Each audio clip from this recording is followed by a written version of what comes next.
Meet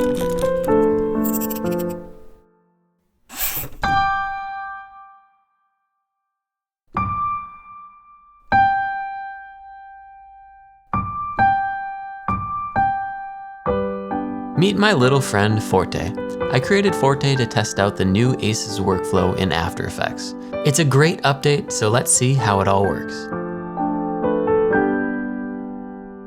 If you'd like to follow along, you can get the After Effects file for this shot at the link in the description. So I created Forte in Blender using this cool mechanical creature kit made by Polyfjord. The kit comes with all the parts you need to make some creatures or machines. There's a free version of the kit you can try out, and I have an affiliate link in the description. For this shot, I created a render layer of the piano with Forte's shadows, and then another layer of Forte himself. Here in After Effects, I'm in version 23.2, and I've imported my footage and this EXR sequence of my CG render. Then we can go to File, Project Settings. Let's navigate over to the Color tab. For the color engine, we'll select OCIO, and we can now finally select ACES. Next, we need to set our working color space. For VFX, this is usually going to be ACES CG. This working color space is where all the compositing effects are applied, and After Effects calculates the resulting image.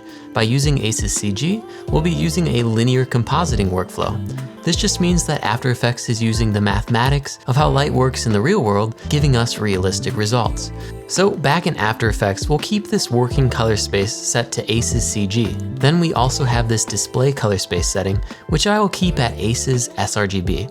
I'm going to explain this a little later. Okay, next we have our footage and CG render, and we want to apply an ACES input transform to each of them, which will convert them into the working color space ACES CG. In After Effects, to apply an input transform, I'll right-click my CG render, go to Interpret Footage, Main, and click on the Color tab. Here we see this media color space, and this is the same thing as the ACES input transform. For my CG render here, I want to select ACES CG since this is the color space it was rendered in. For my footage, I will go in and set a different input transform created for my Panasonic GH5 and the Vlog color profile. Now, say I have an image like this, which I want to preserve the look of. You can see in After Effects, it looks a bit off initially. So what you have to do is go into the color settings because this image also needs an input transform assigned.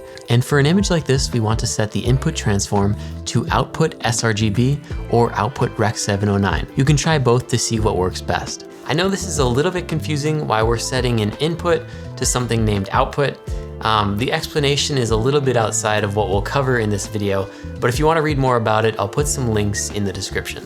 And if we hit OK, our image is now appearing correctly. Now, if I have a bunch of video files, setting the input transform for all of these would be a very long process. But what I can do is set just one file to the correct input transform. Then I can right-click it, interpret footage, and select Remember Interpretation. Then select the rest of the files that have the same input transform, right-click, interpret footage, apply interpretation. Now all these clips have the same input transform applied, but we just have the two elements, so let's now put them into a composition. To access our CG render layers, we need to apply an effect called Extractor. Then we'll select the render layer with our character, Forte. Now I want to show you one more way to apply an input transform. Let me first take the input transform off of our footage by going into the color settings again, and then I can select Preserve RGB, which, as you can read, disables the color conversion for this footage. Then, right in our composition, I can apply an effect called OCIO Color Space Transform. This will allow me to select the same input color space that I had before, and then my output space will be ACES CG, since that is our working color space. So you can use whatever technique you like to set that input transform. As far as I know, they're going to give the same results. Now in our composition, we see this option here to set display color space. And this is the same setting we saw here in our project settings. How this works is that our project setting here just defines the display color space assigned when we create a new composition. So say I set this randomly to Rec 2020. If I click OK and then create a new composition, my display color space is set to Rec 2020. But then here I can change this to anything I want, and this overrides the setting. Now, what the heck is display color space anyway? Well, remember how our working color space is set to ACES CG, which allows us to do more realistic linear compositing. Now the thing is, linear ACES CG images cannot be accurately displayed on a computer monitor. This is what my composite looks like in linear ACES CG. The weird contrast and blown out highlights are not a problem with the image data, it's a problem with how we're viewing it. So the thing to know is that whenever you're using a linear workflow, you always need to look at the image through what is called a view transform. This transforms our linear ACES CG image into a color space like Rec. 709 or sRGB, which our computer monitor can display correctly. In After Effects, instead of view transform, they call it display color space. So again, we can set this view transform to none and we'll see this, the raw linear data. But while we're working, we want to set this to sRGB or Rec. 709. It depends on the color space of your monitor. Now, let's say we have a final composite and we're ready to export. Here's the important thing to know.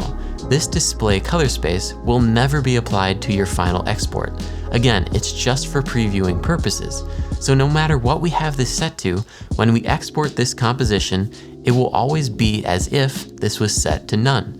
To set the color space of our export, we use something called an ACES output transform. The output transform converts us from our working color space, ACES CG, to whatever color space we want. Say we like the look of this sRGB display color space, we want this to be how our final export looks. We'll add this composition to the render queue, then let's click on the output module, go to the color tab, and here is the ACES output transform, which After Effects calls the output color space. Let's set this to output sRGB. Then we can render it out, and it looks just like we wanted. Now here's another way we can apply the same output transform. Here in the composition, we'll add an adjustment layer as the topmost layer. We'll use the OCIO color space transform effect again. Now, what do you think we're going to set this input space to? Take a moment to think. We're going to leave it in ACES CG since that is our working color space. And we can set this output color space to whatever we'd like, in this case, output sRGB. Once we do this, our composite looks a little funny. This is because the display color space is converting our viewport to sRGB, and this adjustment layer is doing the same conversion again. So we have two color transforms stacked up. We'll set this display color space to none, and now things are looking back to normal. So now as we work, this adjustment layer on top functions as our view transform. And when we export this composition, the adjustment layer also functions as our output transform. When I export this composition using this method, in the output module under the color settings, I'll want to check preserve RGB so that no output transform is applied by these settings. Now let's say we want to export this composition and convert back to the flat color profile of my original camera footage. You might do this if you want to send the final VFX shot off to a colorist who doesn't want to work with ACES. First, I'm going to take off this adjustment layer, and we can set this display color space back to sRGB, though again, this doesn't affect our export at all. Then we'll add this to the render queue. In the output module, color settings, I want to find the same input transform I applied to my footage and set it as my output transform.